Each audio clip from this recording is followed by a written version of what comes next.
Olá, vamos dar continuidade à discussão que vimos fazendo do livro de Rosa Luxemburgo, Reforma ou Revolução.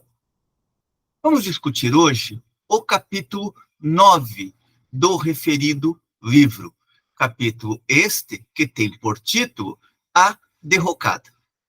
Lembremos que estamos seguindo a edição brasileira da Expressão Popular. Em outras edições, este capítulo 9 aparecerá como capítulo 4º da parte 2ª. Neste capítulo, fundamentalmente, Rosa expõe o caráter reformista da teoria de Eduard Bernstein, para concluir que, na verdade, o socialismo de Bernstein é um abandono da teoria socialista. Portanto, o marxismo de Bernstein é, no fundo, um anti-marxismo, uma vez que um elemento fundamental da teoria marxiana, que é a luta de classes mediada pelo processo da revolução, desaparece em Bernstein, que vai priorizar não a luta direta entre as classes, e sim a luta parlamentar e também a luta sindical, como caminhos para se atingir o socialismo. Vejamos como Rosa apresenta esta discussão neste capítulo 9, que tem por título geral A Derrocada. Observa ela. Ao rever o programa socialista, Bernstein abandona a teoria do desmoronamento do capitalismo. E esta teoria do desmoronamento do capitalismo é a pedra angular, a pedra de fecho do socialismo científico. Desse modo, ao rejeitar este eixo fundamental na concepção materialista da história, na teoria socialista revolucionária, Bernstein provoca necessariamente o desabamento de toda a sua concepção socialista. O que encontramos em Bernstein, observará Rosa, é o abandono sucessivo das posições socialistas. Rosa observa que, sem a derrocada do capitalismo, a expropriação das forças produtivas sob controle do capital, sob controle dos capitalistas, se torna impossível. Ou, como apresenta Rosa, sem a derrocada do capitalismo, a expropriação do capitalismo é impossível. Bernstein renuncia a essa expropriação e coloca como objetivo do movimento operário a realização progressiva do princípio cooperativo. Lembremos que Rosa fará toda a discussão sobre a questão das cooperativas de produção e cooperativas de consumo no capítulo anterior, ou seja, no capítulo 8. Portanto, não repetiremos aqui os elementos apresentados por Rosa naquele momento. Mas o sistema cooperativo, prossegue ela, só pode ser realizado no interior de um regime capitalista. Bernstein renuncia à socialização da produção e contenta-se em propor a reforma do comércio, o desenvolvimento das cooperativas de consumo. Observemos que no capítulo 8, Rosa também trata como as cooperativas tendem a se tornar, no fundo, cooperativas capitalistas também. Se a ideia é de se utilizar das cooperativas para avançar em direção ao socialismo, o efeito que se colhe com as cooperativas é totalmente o inverso, observará Rosa no capítulo 8. Mas a transformação da sociedade através das cooperativas de consumo, mesmo com o apoio dos sindicatos, prossegue Rosa, é incompatível com o desenvolvimento natural e efetivo da sociedade capitalista. Bernstein parece não perceber o equívoco da sua leitura, mas, ao fazê-lo, no fundo, o que ele está fazendo é renunciar à concepção materialista da história, ou seja, abandona a teoria marxiana do valor e da mais-valia, ao mesmo tempo em que abandona toda a teoria de Marx, ou, como diz Rosa, toda a doutrina econômica de Marx. Lembremos que a expressão ou a palavra doutrina é muito frequente nos textos dos marxistas das primeiras décadas do século XX. Lenin, Trotsky, Rosa, com isso eles procuravam apontar não algo dogmático, e sim a teoria. Então, quando se ler nesses textos a doutrina, não está no sentido de um texto dogmático, e sim de um conjunto teórico que foi desenvolvido pela teoria marxiana e apropriada por aqueles que passaram a se denominar marxistas. Não pode haver luta proletária de classes, prossegue Rosa, sem um objetivo final determinado e sem base econômica na sociedade atual. No entanto, Bernstein abandona a luta de classes e prega a reconciliação com o liberalismo burguês. Bernstein também contesta a própria existência de classes. A classe operária é, para ele, uma massa de indivíduos isolados e dispersos, não só política e intelectualmente, mas também economicamente. A burguesia, aglomerada politicamente por interesses econômicos, também não constitui, segundo ele, uma classe, e a sua coesão só é mantida por uma pressão exterior de cima ou de baixo. Ora, se não existe fundamento econômico na luta de classes e se nega, no fim das contas, a própria existência das classes, afirma-se, por isso mesmo, a impossibilidade não só de uma luta futura do proletariado contra a burguesia, mas ainda a sua luta anterior. Ou seja, se as classes não existem, não tem sentido falar em luta de classes. Segundo Rosa, depois de ter negado qualquer crítica ou de ter banido qualquer crítica socialista da sociedade capitalista, Bernstein contenta-se em considerar satisfatório o sistema atual, pelo menos no seu conjunto.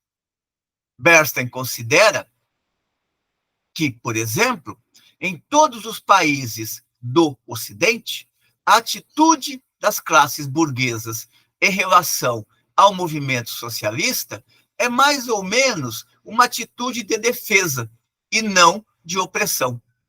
Neste sentido, para ele, não existe pauperização, mas uma melhoria do nível de vida dos operários.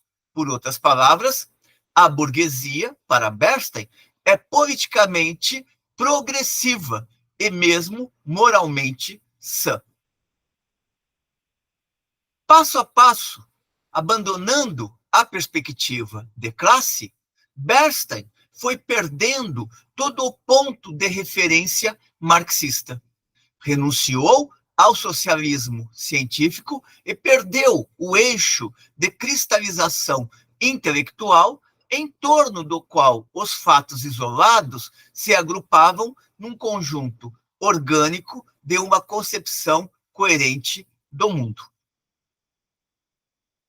Rosa observa ainda que é necessário reconhecer que a sociedade real compõe-se de classes com interesses, aspirações, concepções diametralmente opostas e de uma ciência humana universal no campo social.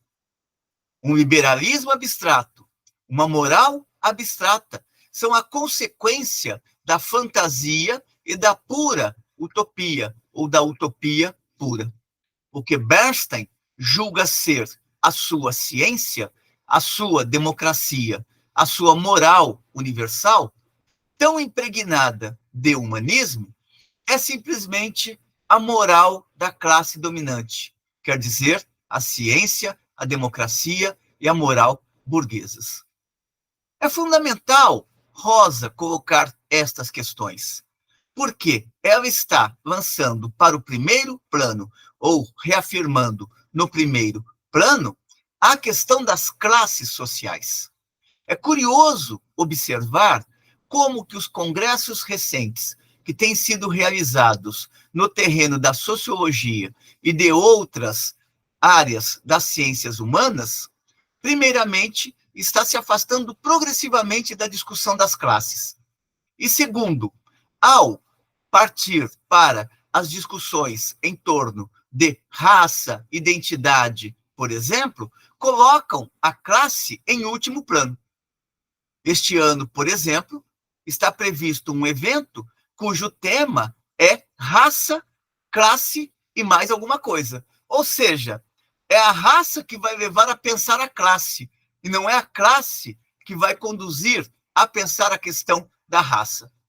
Por outras palavras, a ideia de classe vai sendo jogada ao léu, quando, na verdade, a classe é um elemento constitutivo da estrutura social. Sem pensar inicialmente a classe, não tem como pensar a raça, não tem como pensar a identidade, ou para aqueles que estão ligados a estas temáticas, pensar as questões de gênero, ou então as questões feministas, e assim por diante. Uma vez que a estrutura social é fundamentalmente uma estrutura de classes, não é uma estrutura de raça, não é uma estrutura de gênero, não é uma estrutura identitária, ou qualquer outras terminologias e outras problemáticas que venham a ser colocadas no rol das ciências humanas. É sempre necessário estar atento a isso. Não significa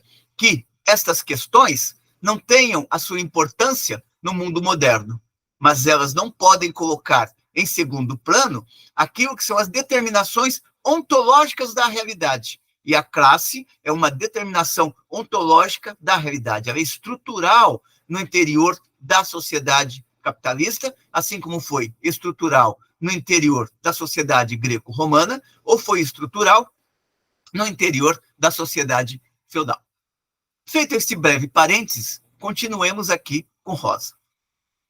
Bernstein retira ao socialismo o seu caráter de classe, o seu conteúdo histórico, em resumo, todo o seu conteúdo.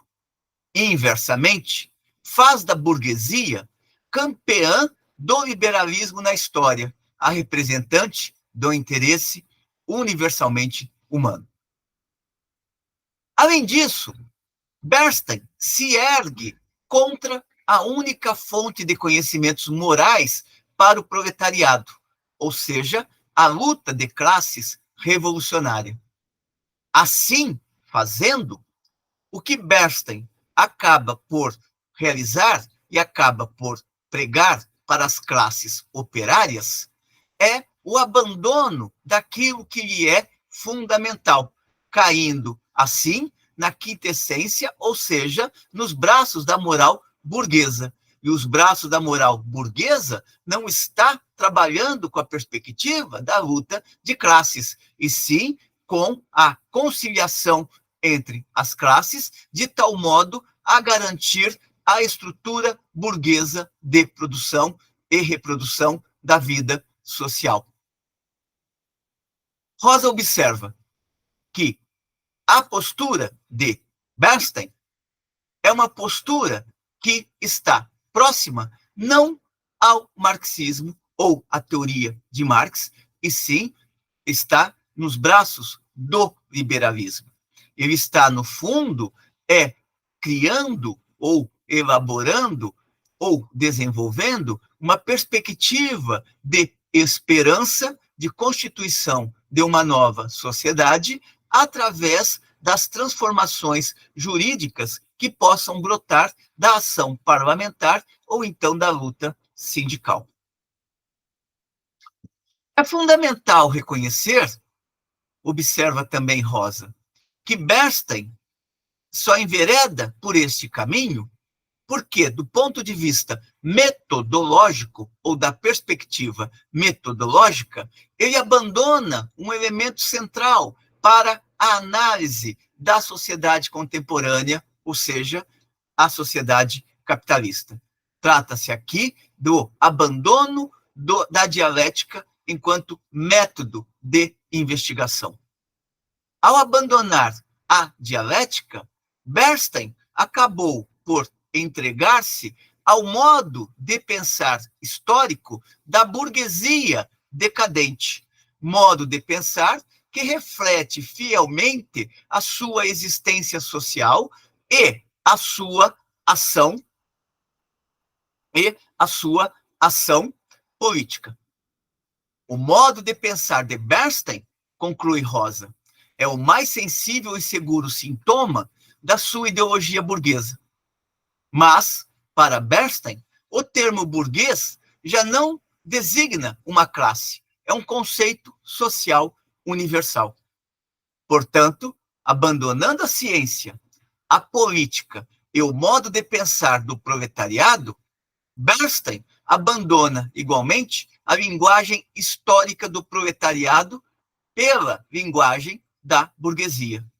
Porque,